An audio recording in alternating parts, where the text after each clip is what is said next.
નમસ્કાર, હું મંથનને સ્વાગત છે તમારું બેનિફિટ બિઝનેસ બુલેટિનમાં। નજર કરીએ આજના મુખ્ય સમાચારો પર।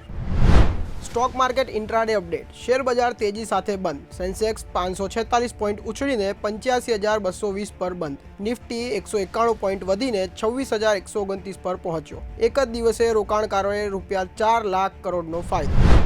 વોડાફોન આઈડિયા શેરમાં ભારે ઉથલપાથલ। એજીઆર રાહત પેકેજના અહેવાલ બાદ શેર દિવસના ઉચ્ચ સ્તરથી 11% તૂટ્યા। દિવસની શરૂઆતમાં 52 સપ્તાહની ઊંચાઈ, શેર ભાવ ₹10.67 પર બંધ।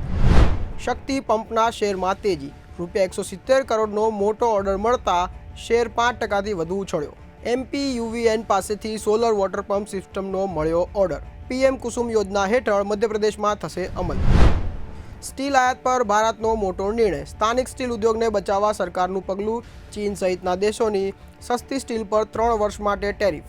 પ્રથમ વર્ષે 12%, બીજા વર્ષે 11.5% અને ત્રીજા વર્ષે 11% ડ્યુટી। આવી જ માહિતી માટે જોતા રહો બેનિફિટ ન્યૂઝ।